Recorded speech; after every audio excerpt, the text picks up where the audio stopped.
You're entering the fifth dimension, a dimension where TV shows have intelligent writing, with creativity and substance, guest stars and ideas. That's the signpost up ahead. The next stop, the Twilight Zone.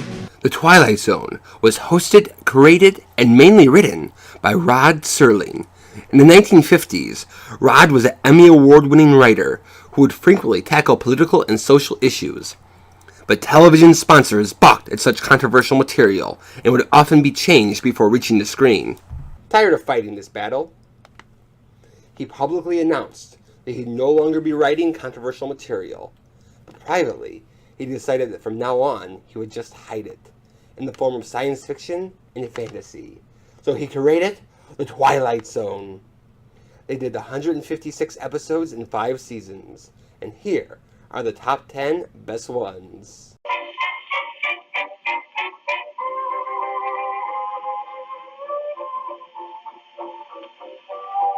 Imagine, if you will, a mask that reveals your true self. This is me before coffee. Our number 10 episode is The Masks. The elderly and wealthy Mr. Jason Foster is about to pass away. Cha-ching! So his family come to pay their respects.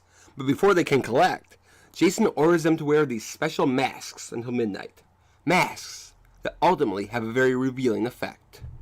There's a special joy in watching rotten people get what they deserve, and this episode is all about it, because Jason's family are the worst. His daughter Emily is a self-centered coward. Her husband Wilford is greedy and full of himself.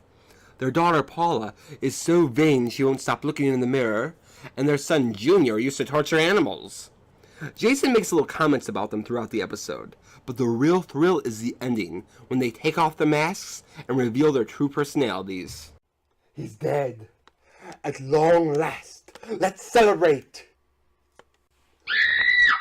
What's the matter? What's the matter with you all? The satisfying ending and that wonderfully ghastly makeup make the masks a spooky and unforgettable number 10.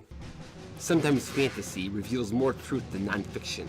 The number 9 episode, The Purple Testament. In World War II, Lieutenant Fitzgerald is able to tell which man or men is going to die next. Rod Serling had been a paratrooper in World War II, and one time he saw an airplane drop a box of extra ammunition right on his friend, killing him, and that always affected him. He would always have nightmares and flashbacks about the war, so whenever he writes about it, there's a certain rawness and real-life terror that permeates those episodes, and none of them had the feeling as much as The Purple Testament. Fitzgerald knows when someone's going to die, but because it seems so crazy, he can't do anything about it. So he's always looking at a doomed man. I don't know yet, Fitz. I think that probably... What's the matter, Fitz? I wonder if the feelings Fitzgerald had were similar to the feelings Rod Serling had during his war nightmares, consciously knowing who was going to die next. Other episodes may have tighter plots and bigger twists, but the feeling you get from this episode is indescribable. Occasionally in the Twilight Zone, you smile instead of scream. Number 8 episode, A Penny for Your Thoughts. Future Bewitched actor Dick York plays bank clerk Hector B. Poole, who tosses a coin that lands on its edge, and gains the ability to read people's minds. Every so often, Twilight Zone would do a funny one, and they could be a little iffy, but this one's excellent. First of all, it's a neat, whimsical idea, the coin giving you the ability to read minds. And Dick York is so excellent in it, because throughout the entire episodes, he hears people think all these terrible things. Compared to me, Siskel and Ebert are a couple of Neanderthals. And then he silently reacts to it. No one could do a reaction like Dick York. That's why he was so great on Bewitched. He's doing it more subtly here, but in a way it's funnier, because it's realistic, yet still goofy. Just lay still. I'll get a doctor. Oh, I don't need a doctor. Just help me up. If you were hurt, I'd never forgive myself. You clumsy idiot. I wish you would have broken your fool neck. What did you say? Are you sure you're alright? Lame brain. It's a neat and funny little story. Incidentally, there was some thought into making a TV series all about the magical coin, but it never came to be. Imagine, if you will, having a neighbor worse than Gladys Kravitz. The number 7 episode, The Monsters Are Due on Maple Street. It's a lovely day on Maple Street. But then, an unidentified flying object goes across the sky, and the power goes off. Little Tommy suggests aliens. At first, the residents laugh it off, but soon they start suspecting each other. I actually have a personal connection to this episode. In 8th grade English class, we put this on as a play. I played Steve because I wanted the most lines. This is a perfect example of what Rod Serling wanted to do with the Twilight Zone, because it's an allegory for McCarthyism. In the 1950s, so just a few years before this episode, Senator Joseph McCarthy conducted a witch hunt, accusing people of being a communist.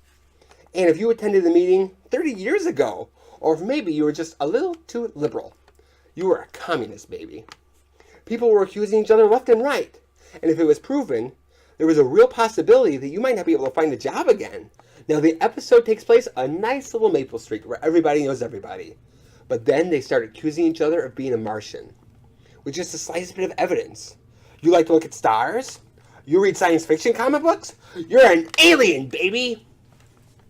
And it snowballs into complete hysteria, where no one trusts each other, and it even causes violence. Look, I swear it isn't me. But I know who it is. I know who the monster is. It's the kid. It's Tommy. He's the one. It has all the thought-provoking drama of Arthur Miller's The Crucible, but in a half-hour TV show. There's also a great twist ending, where it's revealed that this is a repeated experiment by real Martians. They caused the lights to flash and stuff, but then they sat back and watched the pattern of the humans destroying themselves. Imagine, if you will, being happy when you see snow. The number 6 episode, The Night of the Meek. Art Carney from The Honeymooners plays the alcoholic department store Santa Henry Corrin. On Christmas Eve, he finds a magical bag that gives out gifts, essentially making him the real Santa Claus. This is one of the sweet-natured episodes of The Twilight Zone. Now, some fans don't care for this particular subgenre of Twilight Zone because they think the episodes are kind of sappy. But with Christmas, you like it a little sappy. Rod Serling was actually born on Christmas, and even though he was Jewish, he loved Christmas. He used to beg his dad, "Please, Dad, get us a Christmas tree." He saw Christmas as more of an American holiday than a religious one, and he really liked those themes of goodwill towards men. So A Christmas Twilight Zone was actually a natural. Henry Corrin is an alcoholic who drinks because he's surrounded by despair, poverty, and hopelessness. Then when he goes to his seasonal job as a department store Santa, he's surrounded by selfishness and consumerism. The only glimmer of hope for humanity that he sees is Christmas. And on this Christmas, he actually gets to be the real Santa and deliver presents and hope. It's the magic of Christmas with the power of Rod Serling's writing. This episode also has a great cast. It's filled with familiar faces and familiar voices, who are great at both comedy and drama, making both moments work. And Art Carney is the perfect lead. You feel the tragedy of his character, but Art also has an innocent and magical quality that makes you believe the fantasy. If anyone could be Santa, it would be Art Carney. You've got nothing for yourself, not a thing. I can't think of anything I really want. I guess what I really wanted was to be the biggest gift giver of all time. If I had my choice of any gift at all, I'd wish I could do this every year. In terms of Christmas entertainment, It's a Wonderful Life is usually considered the best Christmas movie, and this is right up there with that. At a distance, it is filled with moments that may seem hokey, but because the people behind them believed in it, when you actually watch it, it's truly heartfelt. Imagine, if you will, the child actor Bill Mumy without an effeminate male sidekick. Number 5 episode, It's a Good Life. Peaksville, Ohio is under a reign of terror from a 6-year-old. Anthony Fremont has almost unlimited powers. The entire community is terrified of him. But because Anthony could read thoughts, they must all put on a happy face. What makes this episode so scary is Bill Mumy is Anthony Fremont. Anthony has cut off Peaksville from the rest of the world. There's a shortage of food, no electricity, and when Anthony doesn't like someone, he banishes them to the cornfield. I'm so jealous. Bill Mumy was one of the best and busiest child actors of the 1960s, and he said that his approach to the character was that Anthony always believed that he was helping people. So he destroys all television except for what he thinks is good. And when he destroys someone, it's because they're not a good person anyway. You monster, you dirty little monster, you murderer. You're a bad man. You're a very bad man. And you keep thinking bad thoughts about me.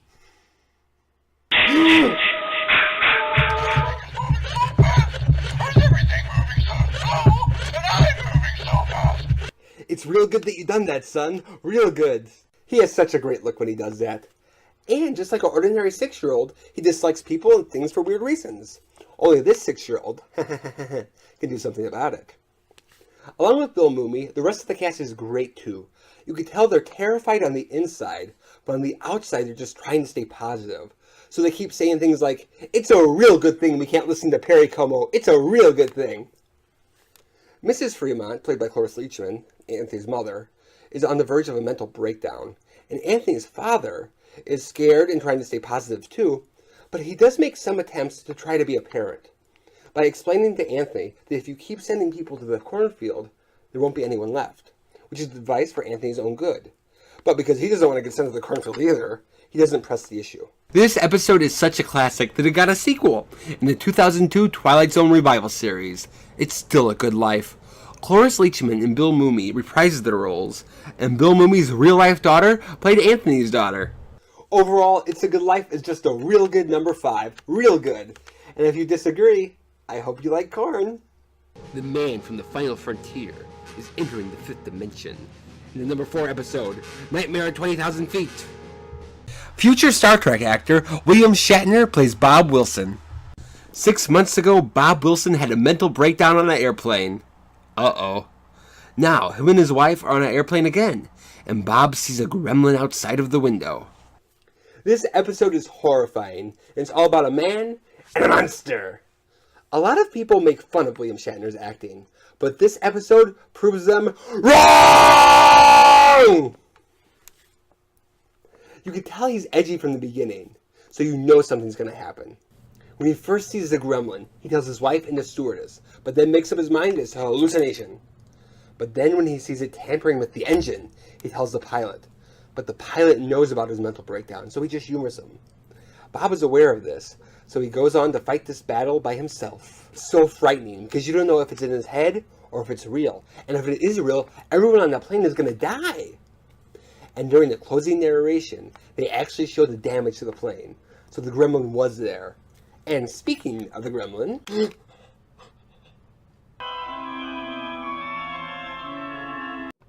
it isn't there. It isn't there.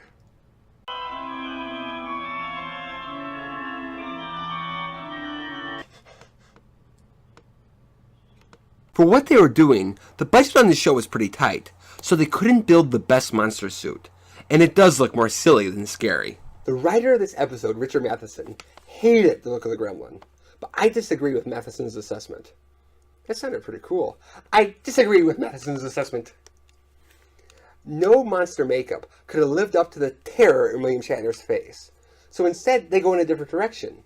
And the gremlin does acrobatics, it makes funny faces, and it gives him a mischievous personality where he seems the type to mess with a plane just for the heck of it. So I think the man and the monster make it an excellent number 4.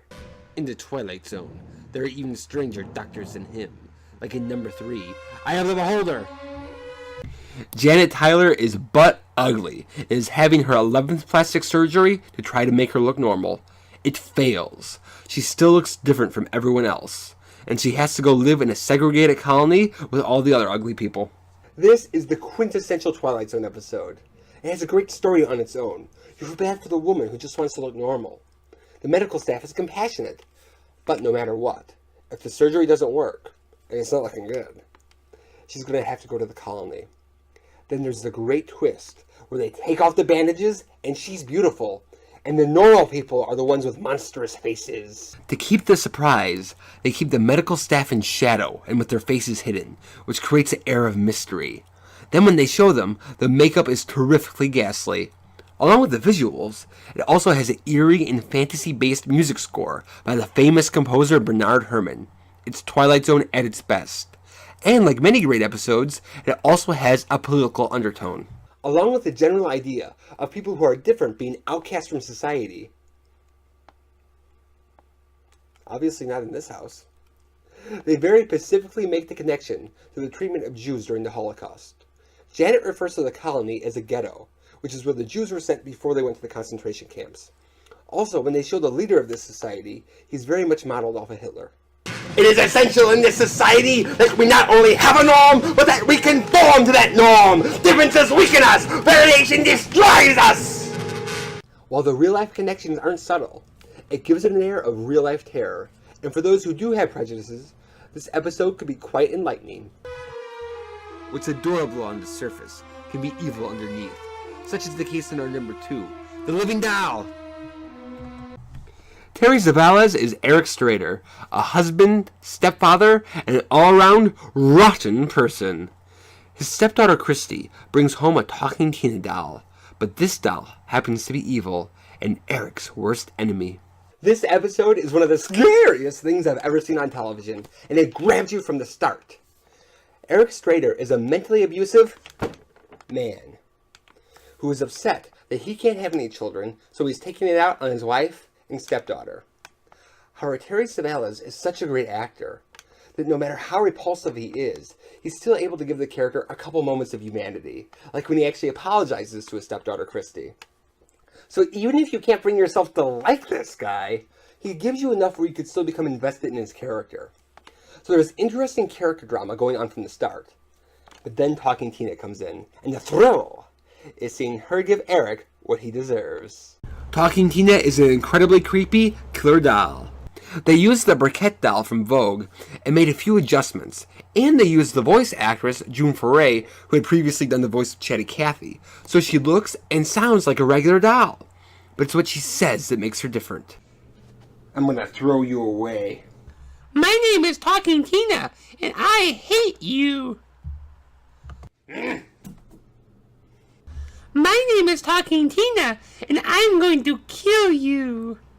Talking Tina has supernatural powers, but it's all done off camera, unlike the Chucky doll, who's always running around and yelling. And frankly, that's why Chucky is ridiculous and Talking Tina is scary, because the restraint gives it an air of mystery and believability. You even have some sympathy for Talking Tina. The only reason she hates Eric so much is because of how mean he is to Christy, whom she loves. Like many great Twilight Zone episodes, this also has a real-life application. We don't really know if Eric is physically abusive, but we certainly know he's mentally abusive.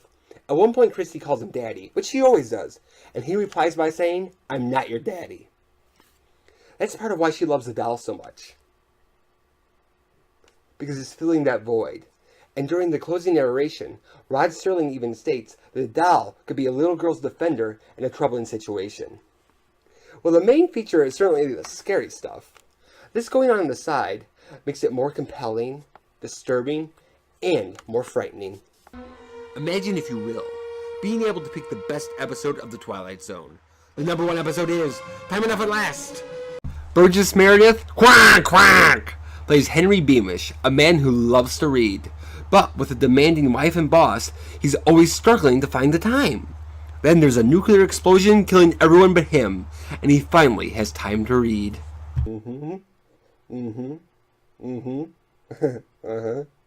Hold on, I'm in the middle of a sentence. Oh crap, I'm in the middle of a video too. This episode was voted number 25 in TV Guide's 100 Most Memorable Television Moments, and it was a personal favorite of Rod Serling. And it's all about a funny little bookworm named Henry Beamish. I could keep notes in here and they'd never know it. He has a great bookish look, with thick glasses and messy hair, which suggests that he cares more about reading than his own appearance. All he wants to do is read, which gets him into trouble with his boss and wife. Their perspective is completely reasonable, but there's such an innocence in his desire to read that you can't help but be on his side.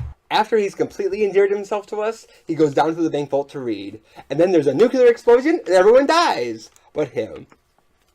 This is something that was on people's minds back then. And it's a major science fiction motif, the world ending this way. So I like the fact that it comes out of nowhere, because if it really happened, it could just come out of nowhere. At first, Henry's organized about it, and he gets his food situation figured out. But then he becomes terrified at the fact that he could be alone for the rest of his life, and he decides to kill himself. And we like this guy so much that when he's yelling, "Help!" it's scary.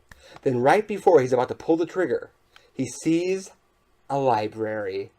And this triggers the best twist ending of the entire series. And the best thing of all is there's time now. All the time I need. All the time I want. Time. Time enough at last. My glasses! That's not fair. It's not fair at all. There is time now. All the time I needed. He has all his books lined up and he is so happy. He finally has time to read them all. But then his glasses fall off his face and break. This was set up earlier in the episode. When him and his wife are having a fight, his glasses very subtly fall off. And they already established how bad his vision is by having him go like this, and they show how blurry he sees everything. So now he's surrounded by books that he can't read. This is such an ironic torture for him. And he won't be able to find the gun either. And his vision is so bad he probably won't be able to find food. So this simple act of his glasses breaking spells the beginning of the end of Henry Bemis. The twist ending is one of the hallmarks of the Twilight Zone. And there may be ones that are more surprising, but this is certainly the most haunting one. And it makes it the #1 Twilight Zone episode.